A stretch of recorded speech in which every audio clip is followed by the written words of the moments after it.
اعوذ باللہ من الشیطان الرجیم بسم اللہ الرحمن الرحیم الحمد للہ رب العالمین والصلاة والسلام علی محمد وعلی آلہ وسلم۔ اس دعا کے ساتھ کہ اللہ تعالیٰ اپنے حبیب رحمت العالمین نبی پاک صلی اللہ علیہ وآلہ وسلم کے طفیل ہم سب کو قرآن کریم کا صحیح مفہوم عطا فرمائیں۔ آئیے مطالعہ قرآن کا آغاز کرتے ہیں۔ سورہ البقرہ رکوع 40۔ بسم اللہ الرحمن الرحیم۔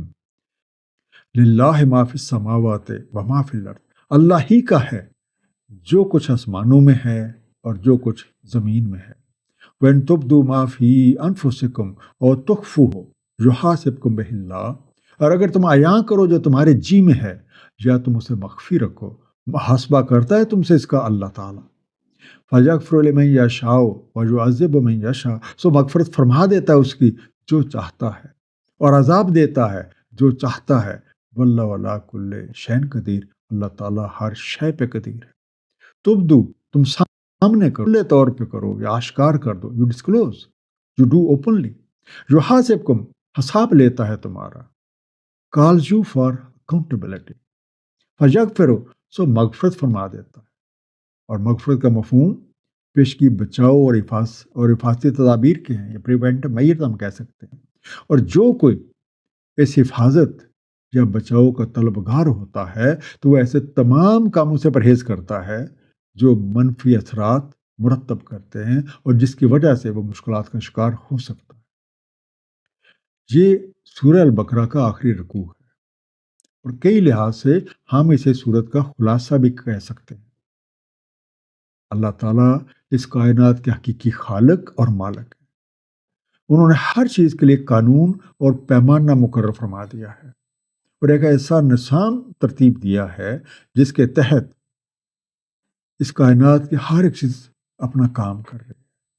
وہ ہمارے تمام اعمال سے باخبر ہے، چاہے وہ کھلے طور پہ کیے جائیں یا کچھ چھپ چھپا کے کیے جائیں۔ قانون الہیہ کے مطابق ہر کوئی اپنے کسب کے بدلے میں رہن ہے، گروی ہے۔ جیسے کہ سورہ المدثر کی آیت نمبر 38 میں ارشاد ہے، ہر نفس بسبب اس کے جو کسب اس نے کیا رہن رکھا ہوا ہے۔ اب اس لحاظ سے جو شخص برائیوں سے باز رہتا ہے وہ اعمال کے برے اثرات سے محفوظ رہتا ہے، جبکہ جو شخص نافرمانی کی راہ پہ چلتا ہے تو وہ اپنے اعمال کے برے اثرات سے نہیں بچ سکتا، تو گویا وہ اپنے لیے خود ہی عذاب کا بندوبست کر لیتا ہے۔ بنیادی طور پہ یہ سبب اور اثر کا قانون ہے، آپ کہہ سکتے ہیں law of cause and effect, جسے عام طور پہ عمل اور رد عمل بھی کہا جاتا ہے، اور اس کے مطابق اچھے اعمال کا اچھا نتیجہ اور برے اعمال کا برا نتیجہ۔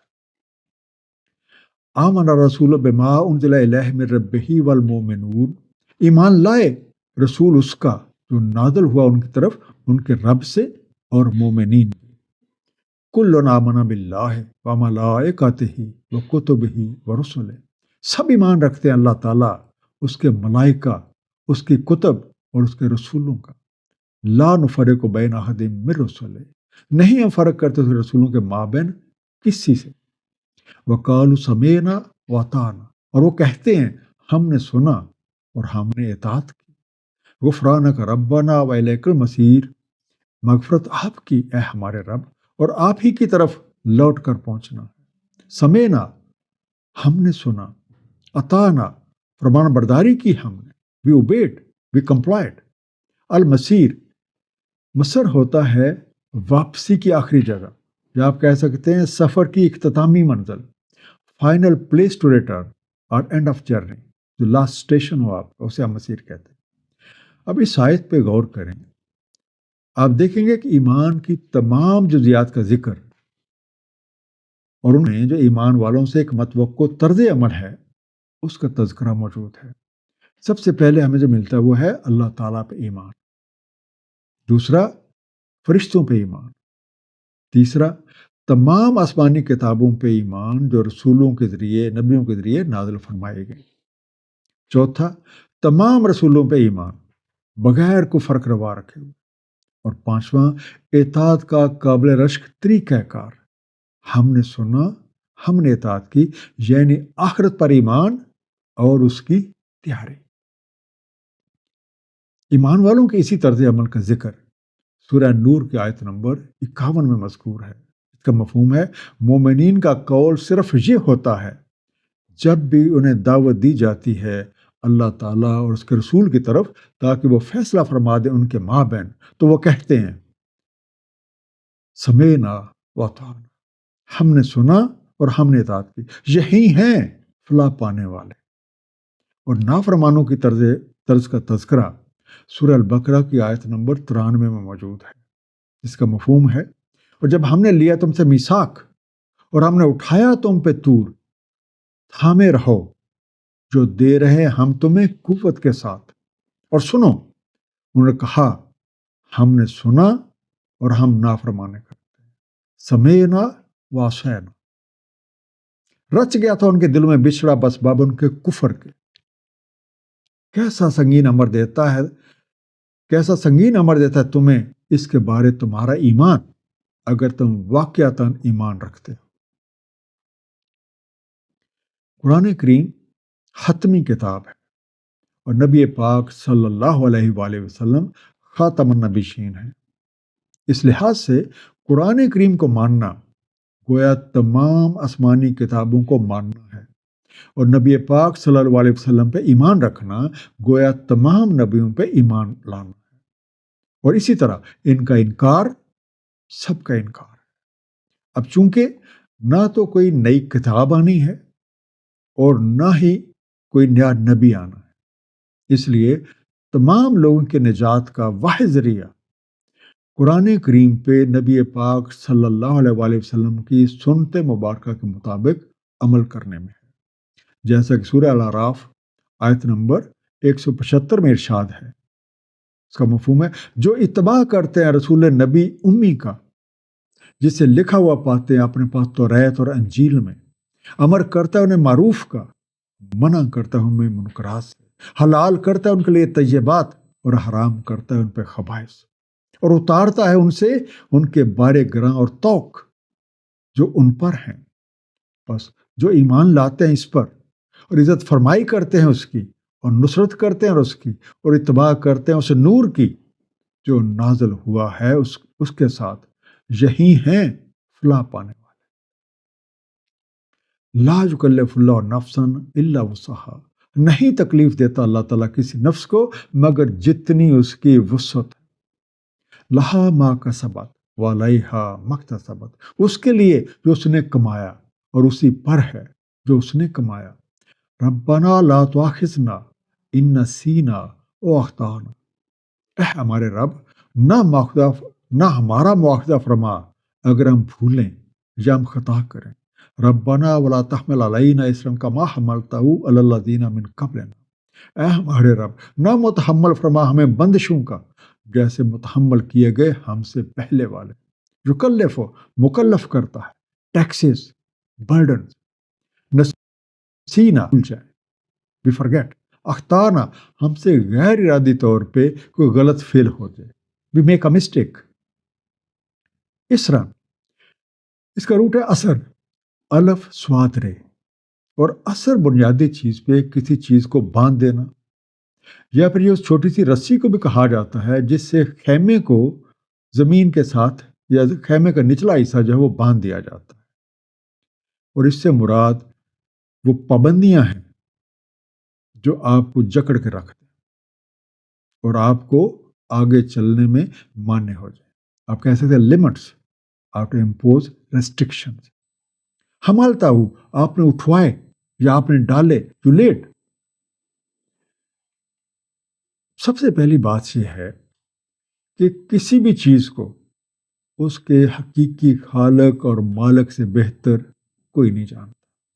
لہذا اللہ تعالیٰ کو ہماری سکت کا بلکہ ہم میں سے ہر ایک کی سکت کا بخوبی علم ہے، اور وہ کسی پر بھی ایسا بوجھ نہیں ڈالتا جو وہ اٹھا نہ سکے.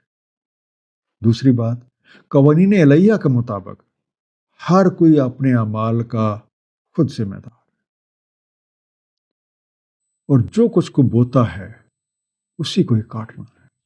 سورہ انعام آیت نمبر 164 میں ارشاد ہے، اور نہیں ہے کسی نفس کا کمایا ہوا مگر اسی پہ، اور نہیں اٹھاتا کوئی بوجھ اٹھانے والا کسی اور کا بوجھ۔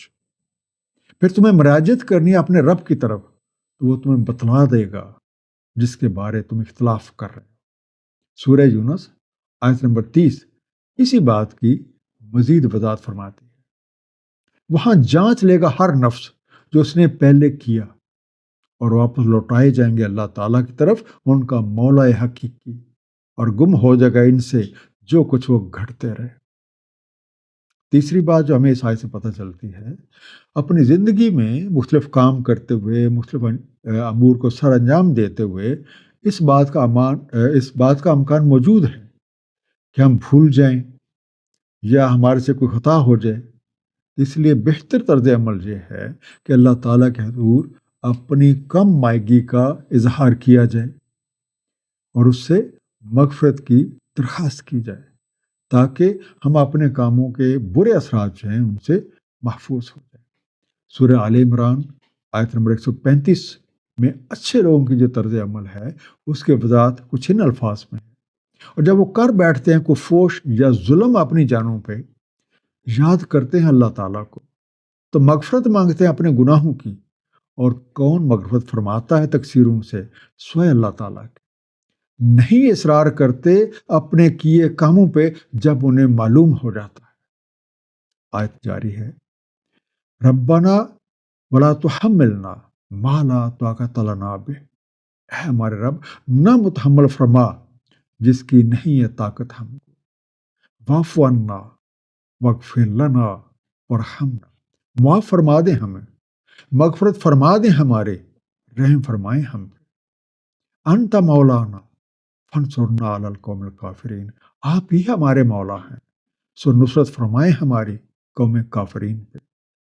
عفو فرما دیں، معاف کر دیں، پارڈن۔ مولانا ہمارا ولی، ہمارا دوست، ہمارے سرپرست اور گارڈین اور فرینڈ۔ آیت کا یہ حصہ ہم دعا بھی کہہ سکتے ہیں، جس میں ہم یہ اللہ تعالیٰ کے حضور یہ ایک درخواست پیش کر رہے ہیں کہ ہمارے رب ہمارے اوپر ایسی بندشیں نہ ڈال جو غلطیوں کے سبب ہمارے میں سے پہلے لوگوں پہ لگائی گئی۔ دوسری بات، ہم پہ کوئی ایسا بوجھ نہ ڈالنا جو ہماری طاقت سے باہر۔ تیسرا ہے ہمارے رب ہماری غلطیوں کو معاف فرما دیں، ہمیں ہماری برائیوں کے برے اثرات سے محفوظ رکھیں، اور ہمیں اپنے رحم و کرم وہ عطا فرمائیں، اپنے رحم۔ آپ ہی ہمارے سرپرست ہیں، آپ ہی ہمارے والی وارث ہیں، آپ ہی ہمارے حقیقی دوست ہیں، بس حق کی مخالفت کرنے والوں کے خلاف ہماری مدد فرمائیں۔ مختصر خلاصہ، اللہ تعالیٰ اس کائنات کے حقیقی خالق اور مالک ہے۔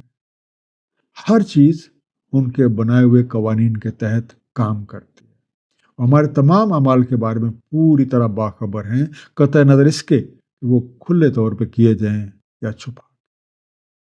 ہم اچھائی یا برائی کا انتخاب کرنے میں آزاد ہیں، اور اسی لیے ہم خود ہی اپنے اعمال کے جواب دیں۔ زندگی کا مقصد قرآن کریم کے تقاضوں کے مطابق ایمان اور اللہ تعالیٰ کے حبیب نبی پاک صلی اللہ علیہ وآلہ وسلم کی سنت مبارکہ کے مطابق عمل کرنے سے حاصل کیا جا سکتا ہے۔ زندگی میں مختلف کام سارا انجام دیتے ہوئے ہم سے غلطیوں اور کوتاہیوں کا امکان رہتا ہے، اس لیے اپنے رب سے اپنے تقصیروں کی معافی مانگنا، اعمال کے برے اثرات سے اس کی حفاظت طلب کرنا، اور برائی کی طاقتوں کے خلاف مدد کی درخواست کرتے رہنا ہی بہتر ہے۔ اللہ تعالیٰ ہم سب کو قرآن کریم کا صحیح مفہوم عطا فرمائیں، اور اس پہ نبی کریم صلی اللہ علیہ وآلہ وسلم کی سنت مبارکہ کے مطابق عمل کرنے کی توفیق دیں۔ صدق اللہ العلی العظیم، صلی اللہ تعالیٰ علی حبیبہ محمد وآلہ وسلم۔